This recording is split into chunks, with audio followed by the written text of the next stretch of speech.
Vernomatic Productions. Are you ready? Live from the Metal Mayhem Studios in Rochester, New York. We are gold. We are gold. And heard around the world by metalheads just like you. This is Metal Mayhem ROC. Heavy metal music. Your weekly dose of metal music, interviews, album reviews, news, and more. Want to be part of the show? Send us a message through our website, metalmayhemroc.com, or hit us up on Facebook and Twitter. Search Metal Mayhem ROC, a proud member of the Pantheon podcast team. It's getting nice and heavy. Now, welcome our hosts, John the Vernomatic Verno. Good evening, everybody. As always, new content drops on Thursday night. Tonight's episode, we welcome back Metal Mayhem ROC correspondent, Metal Forever Mark, and he has an interview with James Durbin. You may remember James Durbin was the contestant on season 10 of American Idol. He did a few Judas Priest songs, which led to the band going on the show and Durbin singing with them. Well, he parlayed that into a record deal. First couple records really weren't metal, but he finally turned things around. In 2017, he had a short stint with Quiet Riot. He left there, and then he came out with his first metal solo album in 2021 called The Beast Awakens. And in 2024, his brand new second solo metal album, Screaming Steel, was released. Well, Mark and James talk about that whole time on American Idol. They talk about, James's metal history and just tons of cool stories. So that's coming up in just a second.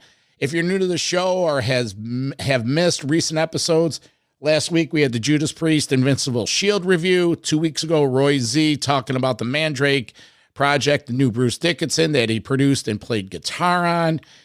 And in February, Metal Walt had two kick-ass interviews, one with Doug Pinnick of King's X, and the other one was Steve Weinrich of The Obsessed.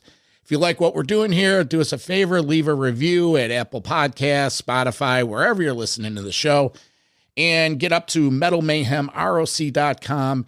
Join our community by signing up for the email list. There you'll get alerts for new interview podcasts, interviews on our YouTube channel, notifications and reminders for our Monday night radio show that I do, and then tons of blogs, CD reviews, concert reviews, that kind of stuff. So again, that's metalmayhemroc.com. All right, well, let's get into tonight's episode. I'm the Vernomatic. This is Metal Mayhem ROC.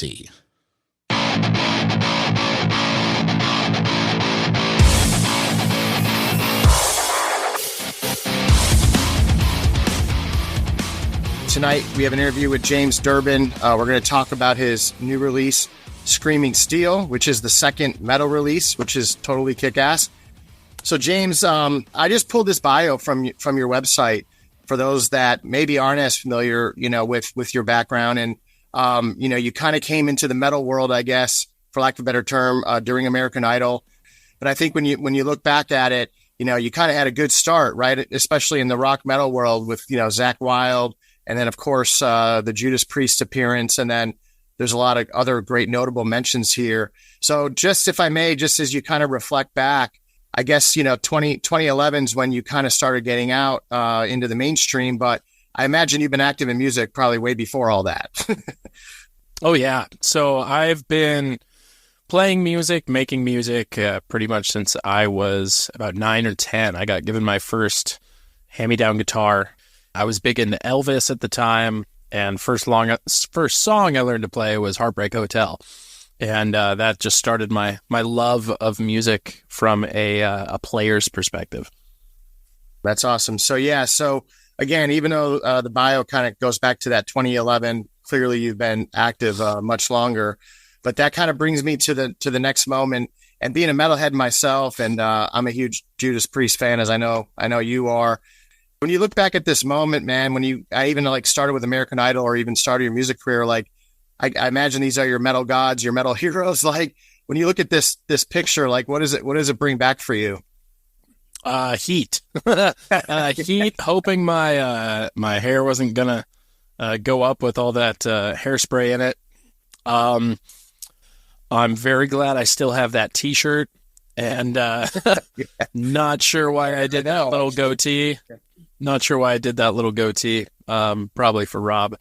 And that was also, I learned that was Richie Faulkner's very first performance in Judas Priest. Oh, wow. So it's really pretty cool to be a part of Judas Priest history in that way. It's interesting you said that because when I saw the video recently, and then Richie was you could tell he was kind of in the background. Now he's a lot more just present on the stage. I mean, there's good old Glenn looking good, unfortunately he's had some health issues, which is really heartbreaking for all metal fans, right? Yeah. How did that kind of come about? Did you approach the producers and say this would be great, or did they come to you after they knew the kind of songs you wanted to sing? I'm sure you told the story before, but just again, for those that may not be that familiar. When I got to the top 12 guys, it was the top 24 altogether on Idol, and for the first time for season 10, they did the top 24 performances on the main stage in the main studio. And I really wanted to stand out extra because there were other guys that were singing high notes, not from a metal perspective, but still singing, similar notes and similar range, different intention. And I was looking through the song list of cleared songs because they have to be cleared for their like songwriting and royalties and all those things. So they have to be cleared from the songwriter and the artist. And I looked through the list, couldn't find a song, looked through it again. It was down to the wire. The producers were pressing me. I looked one last time and I saw Judas Priest on there. I hadn't been looking for metal before. I was just looking for anything. And then that one just seemed to magically appear on the page. And I said, I'm going to do You've Got Another Thing Coming by Judas Priest. And the producers, British, were like, what the hell is a Judas Priest and why is it on my song list? And I was like, dude, you're British. Don't you know British Steel? Come on, man. New wave of British heavy metal. Come on, wake up. Right, dancer. Man. You dancer. And so that's what I did. And it was like, oh, what? Judas Priest on American Idol. What are they thinking? Who? What? Like there was like all of the reactions. And then it came back from Judas Priest. As I had made it further into the competition, the people that get the songs cleared and reach out to different artists and, do all that groundwork for the finale, were like, hey, we know you're big into metal and 80s, so we've got two options for you currently. They would be Def Leppard or Judas Priest. And I was like, well, gosh, why do you have to do this to me? Right. Couldn't you just told me it was Judas Priest? I mean, so it made it easier on me that I had sung Priest for my sort of first main stage performance, and got to show that I waved the flag for heavy metal, and to know that it had come full circle in that moment, Priest was the obvious choice for me. So I met up with them. We ended up, they invited me to dinner. I went to dinner with them, and it was all just like, so, like, I don't think at that point I knew that Rob was sober and, that it would just be this very mellow, quiet, peaceful evening with the Judas Priest boys, right? And their management and their team. And it was just such like an eye opener, and it was just so nice to just be sitting there and just breaking bread and drinking iced tea with Judas Priest at night in a dark private room in the back room of a restaurant, and it's just crazy. It was just something else. And then we ended up doing the rehearsals. So we did like a couple of quick run-through rehearsals, and then we ended up doing a full dress rehearsal. And I saw Rob's duster coat that he wore for the performance, and I really wanted to try it on. I really wanted to like wear his duster coat, because my vest in that last picture of us performing, my vest, which I still have, it has a patch that says "in training." So the concept behind it, my concept was I hadn't earned my duster coattails or my sleeves. So I started with this vest, and so the word didn't get back to him until after we'd already rehearsed with pyro and full dress rehearsal running through a couple times. And then Rob comes to me. He's like, James, I heard you wanted to try on my coat. And I was like, yeah, Rob, that would have been cool. And he was like, well, you can try it on now. And he takes it off. And I'm like, oh, uh-oh. And then I put it on. And it's like putting on a pre-soaked wetsuit. And I'm just slipping into his... There we go. This old gay British heavy metal skin, and it was just the absolute most metal thing that I've ever done. Was slipping into that that duster coat, and it weighed a ton. And then at that moment, who should walk by, who was also performing on the finale, was Jack Black. So Jack Black is walking by. He walks right by me and Judas Priest, and I'm trying on Rob's jacket with my British steel hat that I had custom made for the performance. And he's just like, what's going on here? What? And I was like, Jack, you want sloppy thirds on this jacket? And he was like, well, yeah. So somebody helped me out of the jacket. Then Rob and I are putting the jacket on the Jack, and then I crowned him with my hat, and then we all got to take a group picture. I have like a copy of it, but it's like, it's got the watermark from whatever the photos are online from backstage and red carpets and stuff, and it's really grainy. And I haven't been able to find the original one, so I'll totally buy it. But yeah, it's one of my biggest I don't know, greatest memories from the whole Idol experience and beyond. Yeah. Here's the other thing, because I've heard some other interviews, and around this time, and I think even since then, you kind of talked about your kind of metal roots, and I know that you love the classic stuff, right? Priest, Dio, Maiden, Sabbath. Even in your 2 releases that you've had on, I guess, more on the metal side, you reference that a lot. I mean, that's my guess is this is where you're kind of drawing your metal foundation from. And were you always like a kid, like loving metal when you were young? Is that kind of where it came from? First metal song I heard, I was probably 14 or 15, and it was Dio's Holy Diver. And from there, it just kind of opened up the floodgates of wanting to pull in as much of that as possible. It was, and still is, I'm still just as much that wide-eyed kid that gets excited every time he hears Dio, because there's nothing like Ronnie James Dio's voice, his storytelling, his intention. That's what I listen to most nowadays. Because when you're listening to music, you listen to it in different ways, especially over the years. And nowadays, understanding as an artist myself and trying to write this kind of music as well is like, what was their intention in writing these songs, in singing it that way, in the production and in the mix? What was their intention with the way that they were presenting themselves, with their logo, with their album covers, with everything? So it's just as prevalent to me now as it was back when I was a kid. And even more so now, because I'm actually trying to, create something that I could put into that era, so to speak, hypothetically. Metal Mayhem ROC. I'm Metalhead. Metal Mayhem ROC is the home for metal from the very beginnings. This is James Durbin from Hellstar. You're listening to Burnomatic. Dave Overkill from the Cleveland band Destructor. Hey, Dave, how are you?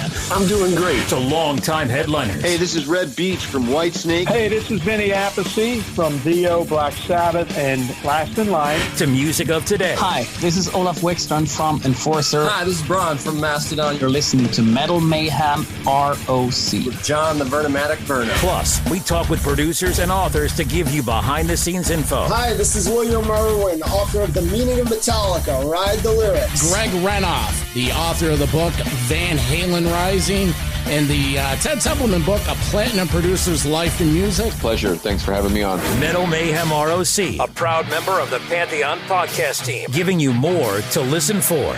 Join our community, and always remember to keep it heavy. We're going to get to the new material definitely in a minute, but you kind of were flying the flag for metal. You did, you perform with Priest, and then Idol ends, and then I think everybody was waiting for you to release, music. And then you kind of took a different path, rock.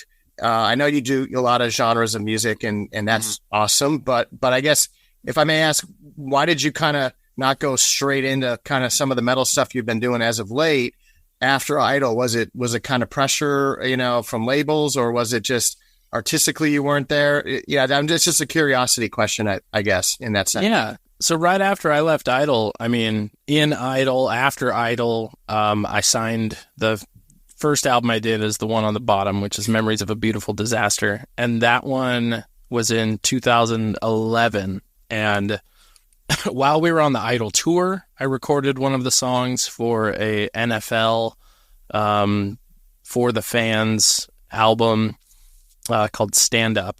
And that was very kind of stadium rock sort of thing. And I was always pushing for heavier.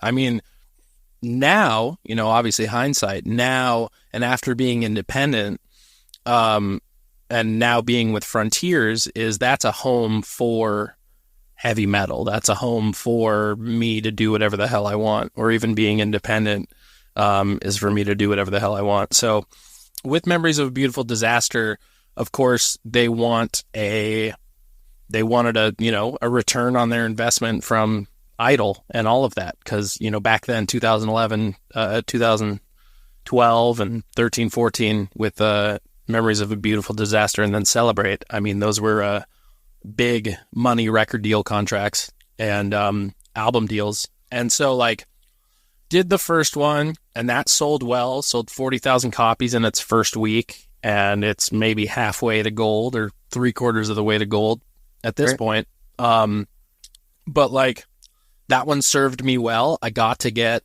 a good amount of heaviness. Higher Than Heaven is pretty heavy. Love and Ruins. I mean, we heavied things up when we played things live a little bit more than they were on the record. Mm-hmm. And then toured that for a year or two. The label wanted a second album. We went into the studio with James Michael from 6 a.m., who I had written Higher Than Heaven with him and Marty Fredrickson. And we went to his place in Nashville. I asked the record label, Wind Up Records at the time, what kind of direction do you want for this album? We're writing it. We're doing pre-production, all that. So they said, no direction. We don't know. Just, it was like A&R, you're supposed to know. Right. All over my ass for the first album. And they said, no, we don't know. So that was kind of weird. We wrote 30 songs, and I took them to New York, where the label was based, where Wind Up was based. And we were listening to all the songs, and they had a meeting, and they were like, yeah, we don't really hear anything that sounds like a hit or anything on this. And then they came back to me, and they were like, we want to turn you pop. We want you to make a pop-focused alternative pop album. I was like, you guys, what? Why are we doing this? And it was a lot of stress and a lot of anxiety. And then I looked at the money. I looked at the possible extra money that I could make. I looked at my wife and my kids and made a choice to, okay, well, if I'm doing this, I'm going to write most of it. I'm going to put a lot of heart and soul into it. I'm going to put a lot of personal experience into it. And that's what made Celebrate. And that has my most played and most streamed song on it, which is the lead single off of that, Parachute, which has 3 million streams. So and my 9-year-old daughter and all of her friends absolutely love that song. So it's it's sure. Yeah. I might have a weird thing with it, but I'm learning over time to accept it. Obviously it happened. Obviously there's songs on it that are really deeply personal and have saved people's lives, as they've told me.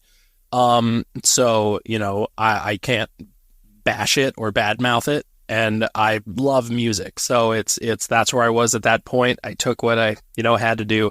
After that album, I made the best of it. After that album, I went independent, and one album is missing up here. It would be Riot on Sunset, which was my first independent full-length release. And that kind of had a little bit of a return for me from pop back into rock. It was a little bit more classic rock focused, but there's 2 songs on that album. One's called City of Nightmares. That's a little bit more active rock. Smackdown, of course, which is a little bit more progressive active rock. And then Beautiful, which is totally 80s, sounds like an early cut of Priest or something, or Dio, and kind of in that realm. After I did that, shortly after that was when I joined Quiet Riot. And then the music, got that. I got it right here. yeah. So the music that we I think some people not everybody knows that in a strange way, but yeah. So it's there, and totally. You're getting pulled a little bit into the metal world there. So a little bit, yeah. And one of the other albums that you had up there was Homeland, which is this one. And that one I made also independently, and it's a lot singer-songwriter, Americana sort of stuff that's also deeply personal songs about being on the road, about being away from home, about being pulled in different directions emotionally or professionally. And I was going through a lot of that while I was with Quiet Riot. It wasn't like, I had always wanted to be the singer of an 80s band. I had always wanted to fulfill that position, and then to get the opportunity to do that where Kevin DuBrow stood, who was and is a great inspiration of mine, especially when I was a teenager.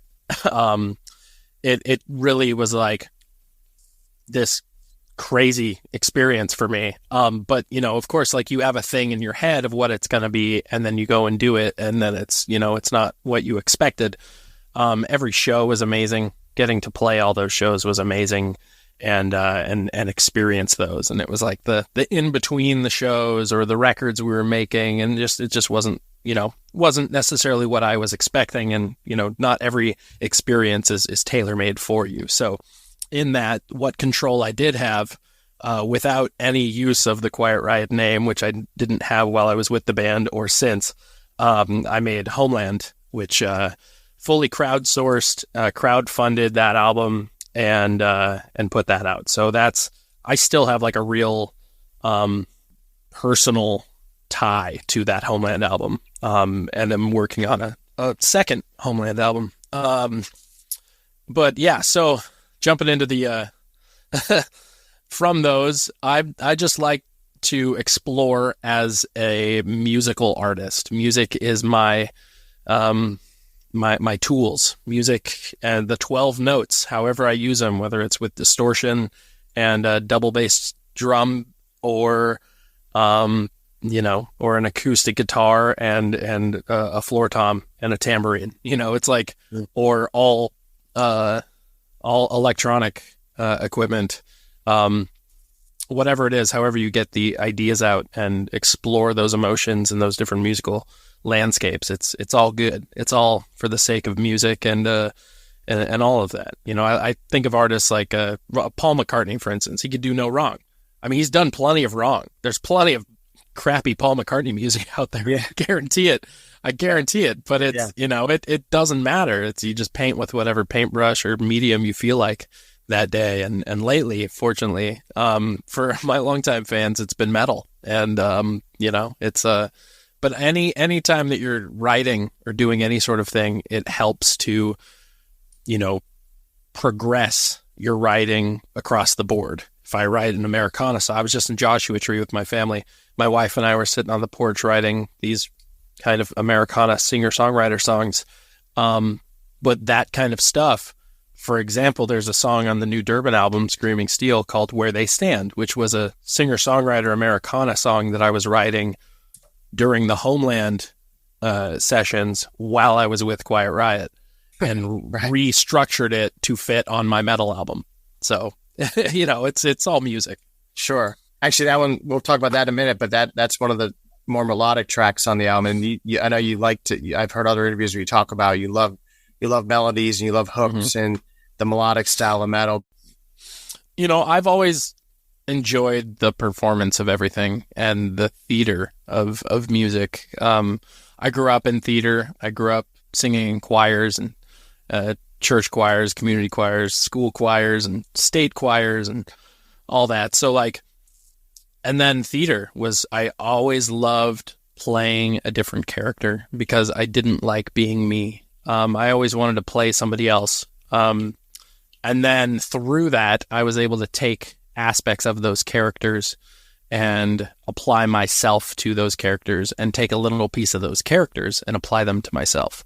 So a trade between all of these different, a transaction with all these fictional parts, to figure out, who I am and get comfortable in my own skin. So, I've always, with Celebrate, for instance, having to step into the role of a pop singer and try and put that on. So with doing the Beast Awakens, it was, I didn't buy any of the, like the picture on the right, with the hood and the beard and the priest shirt.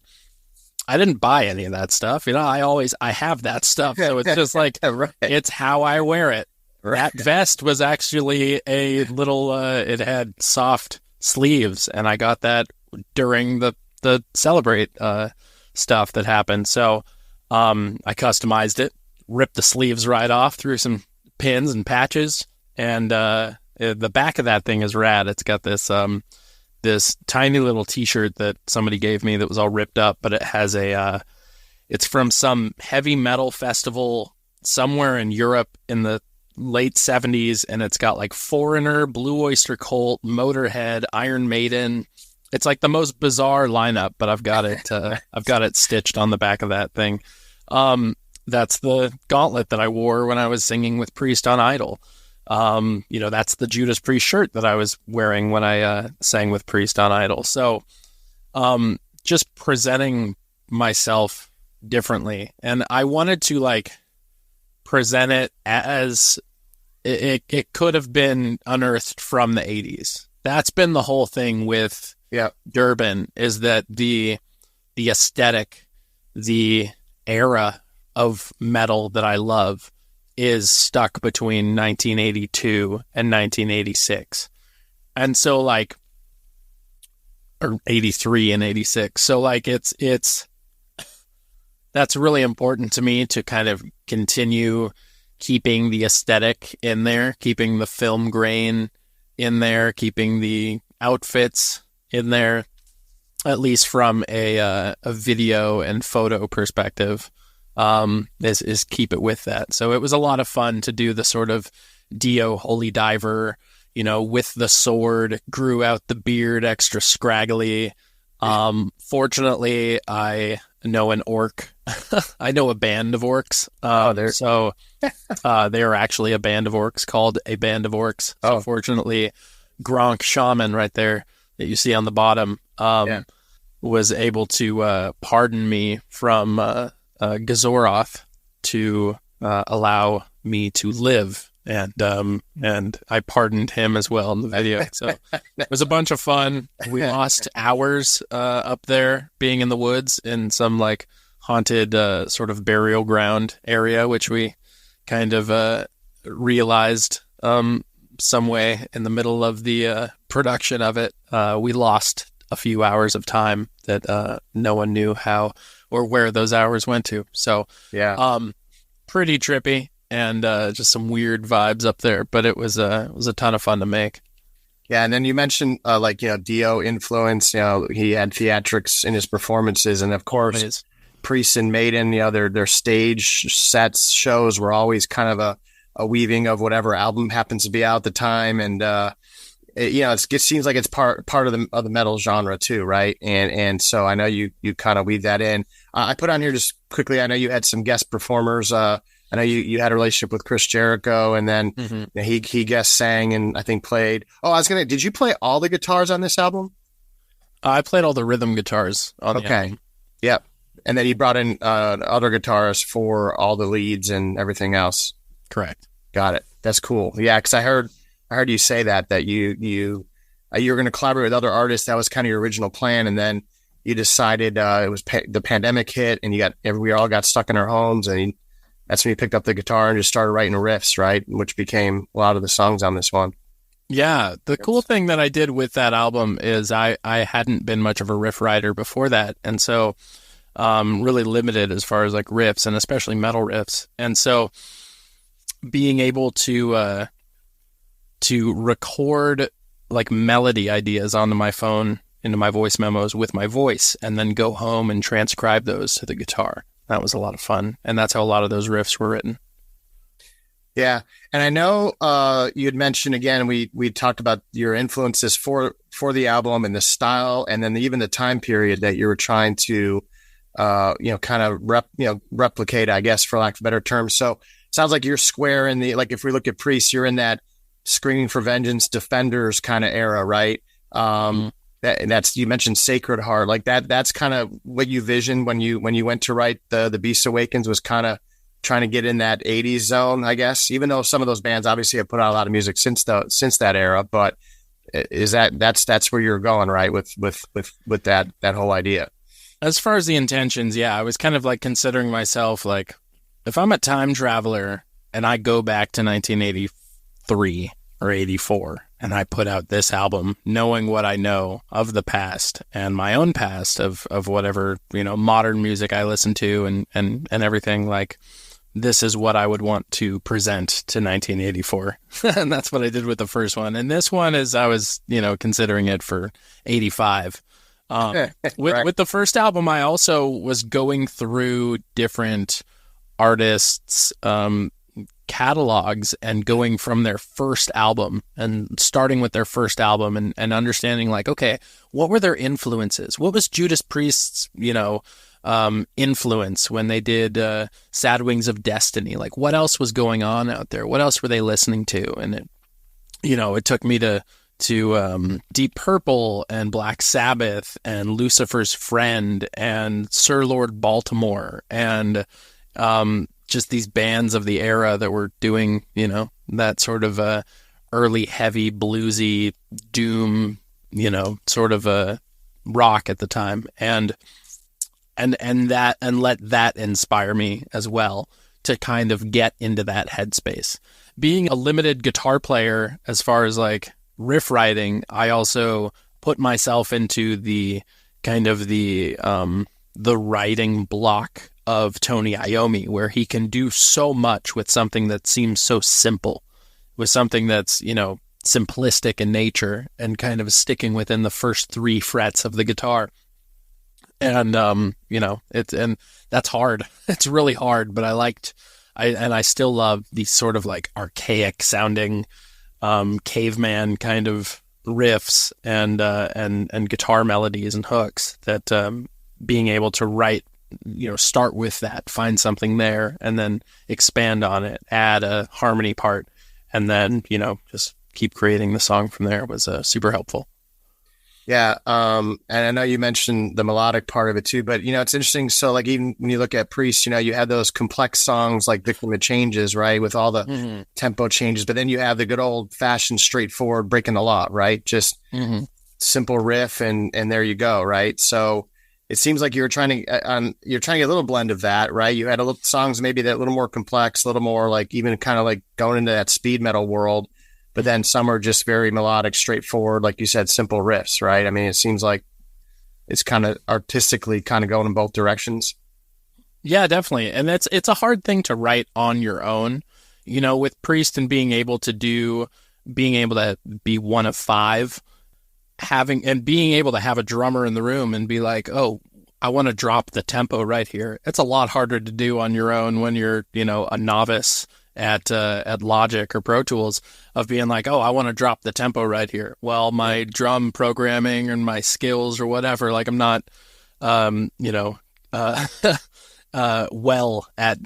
versed at doing that. So I am limited already with my guitar playing, and then also with just what I'm able to do in the studio, like Victim of Changes. You're able to change tempos and switch things around and do that sort of metal avenue. But with this, it is a much more straightforward approach, especially with the first album.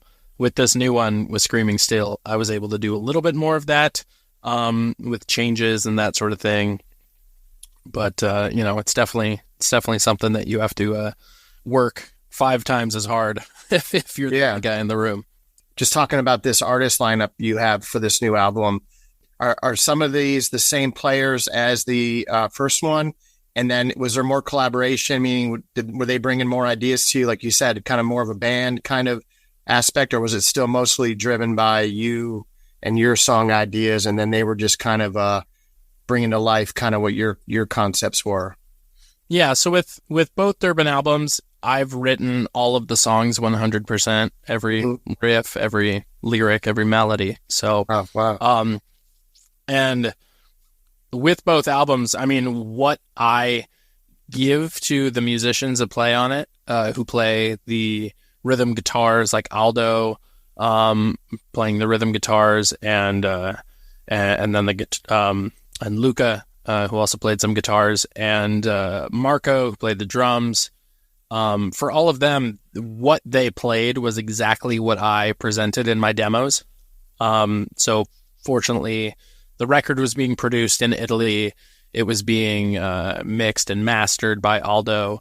And so I just had him play exactly what I played on my demos, just because I didn't want to have to re-record and retrack everything, because he's got a quicker and more precise hand than I do.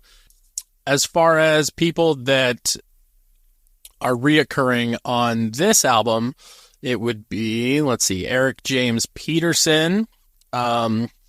Eric has been my drummer in On Again, Off Again for a number of years. He played all over the Riot on Sunset album and those tours, and then he's been the live Durbin drummer for all of the shows that we've done.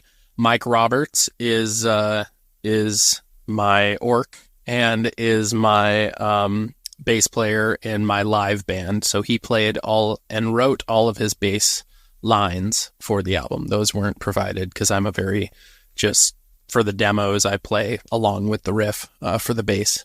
And so much like the guitar solos, Mike Roberts had full reign of what he wanted to do on the bass sections.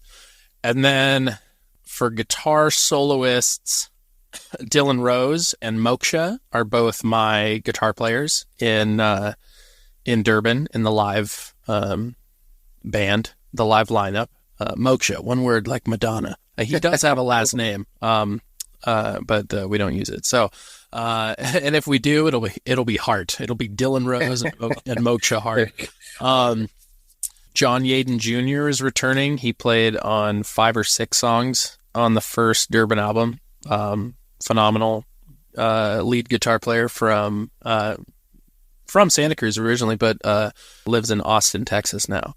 And then Taylor Washington from Paladin and Conan Gonzalez from Ex Mortis. Just both phenomenal guitar players that I went and saw. They were touring in town and happened to go to that show, and got both of them to play on my album. So pretty sweet. So when you went into your mind of, okay, I have my first metal release out, time to record a second one, where were you trying to go musically? Trying to, heavier, more melodic, kind of just replicate. It sounds, there's definitely an evolution, but there's seems like that, you're the kind of the general stamp is there from the first one. So were you directionally trying to go in a certain direction on this one? Originally, I wanted to keep the thread running through from the first Durbin album, which was a pretty much a concept album about the Prince of Metal, and his run of the realm. And I first began with the song Rebirth, which was going to originally open the album, and it was going to be set in space. That was all that I knew. And then I started trying to write it, and I was like, oh shit, what have I done? So I quickly was like, well, let me just write whatever I can write and let the music lead me rather than trying to, painstakingly write this story to lead me. So I just wrote, and I love cliches and metal. Why not? Look at any Judas Priest album. There's a bunch of song titles that you're just like, ram it down, really? Like, it's like, it's right. It's just metal. It's just so cliche. It's just metal. Yeah. Like it's metal. It's not even cliche. There's no you don't have to put any sort of label on it. It's like anybody else that does it. It's like, oh, screw you. It's cliche. I hate cliches, but all I listen to is metal with Yeah, I mean, look, your song track's Made of Metal and Screaming Steel. Exactly. Tracks. Like Made of Metal, Screaming Steel, Power of the Reaper, Blazing High, The Worshipper. Of course. Like, it's all, I love it. It's my favorite part of metal is just the absurdity of it. You look at Manowar, other bands play Manowar Kill, and like, whoa, a little aggressive, don't you think? No, we played millions of people in Germany. Like, exactly. Like, I don't, I know who this is for, and not everything that I do. I know that, like, there's so much music out there, and not all of it is made for me, and that's okay. I don't need to comment on all of it and be like, this is stupid. It's just like, if it's not for you, thanks for listening. Move along. 100%. I think one of them, I think it's Screaming Steel, or it's either that or Made of Metal. I think it's Screaming Steel, where you even have references to some of the legends. Mm-hmm. There's like, you throw in like a Maiden track in there. There's a Priest reference. I think there's a Dio reference, right? I imagine that's purposeful. Is it Screaming Steel? Is that the one?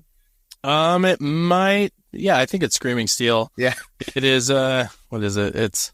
I can't think of it right now. I know there was a nod to Maiden. I think Hallowed Be Thy Name. I just noticed as I was. Yeah, it's the second verse is the promise of all, and metal awaits. Take no prisoners, our undying faith, everlasting life long after deceased. We honor the crowns of maidens and priests, above and below, of heaven and hell. The king and the god were under their spell. Divers, defenders, forever they wait.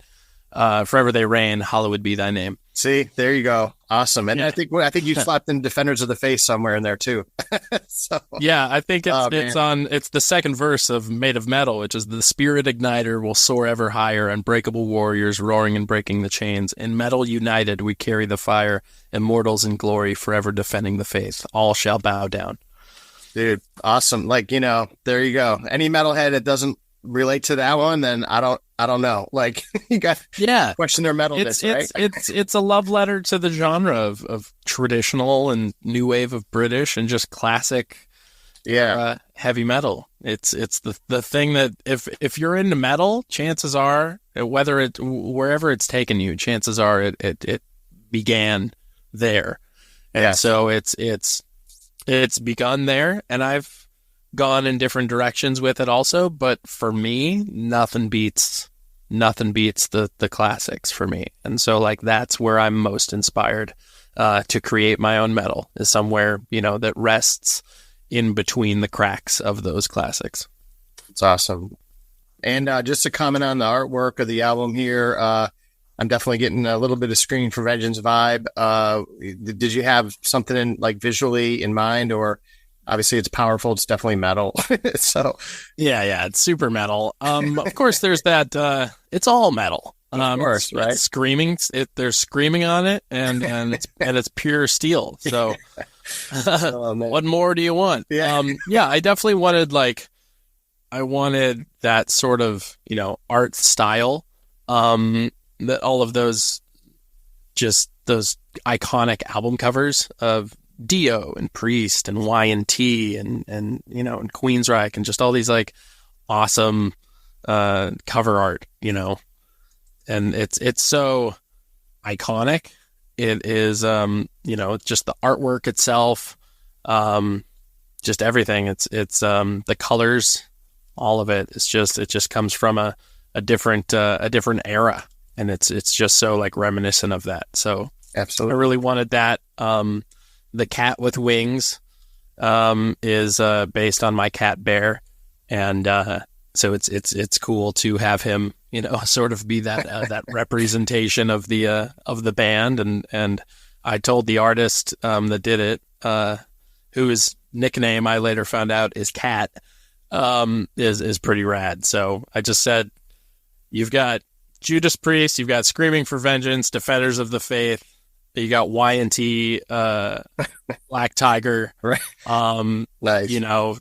Search Doug Johnson and just have at it, and put it in that sort of era. And when he first sent the sketch, which was just that, it was just a sketch, a pencil sketch, Black on White. I was like, yeah, that's cool. Yeah, I mean, see where it takes you. And I don't know if the latest Judas Priest album, the Invincible Shield, if that cover had been released yet or not. I'm guessing it had, because there's definitely some similar color palette.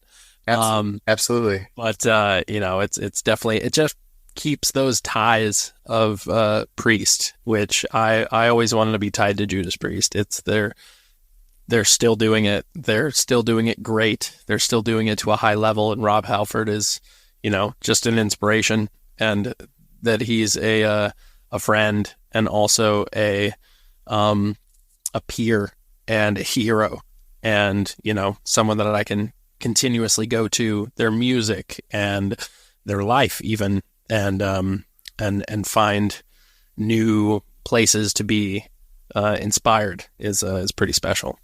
And if I may, I know you'd mentioned this, you keep in touch with Rob, right? I mean, that whole Idol thing turned into a relationship and a friendship. And like, how often do you guys talk, or do you see him? I know you guys are both busy going, a million different directions, but I think in 13 years we've talked once on the phone.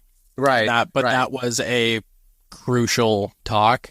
It was when I was considering leaving Quiet Riot, and he gave me advice, and he knew exactly what it was about before I even told him. So cool.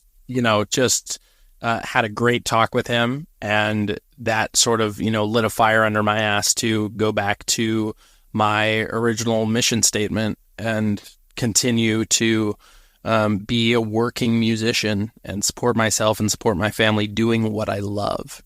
And he didn't say this, and this is something I learned, and this isn't to say that, that this is the truth all around, but you don't have to work with assholes. If you don't get along with people, and your passion is hindered by, what you're doing and whatever opportunity or whatever experience, you don't have to continue with that. It might be a difficult situation. It might be a difficult choice, personal, financial, emotional, whatever, like across the board, but you are in control.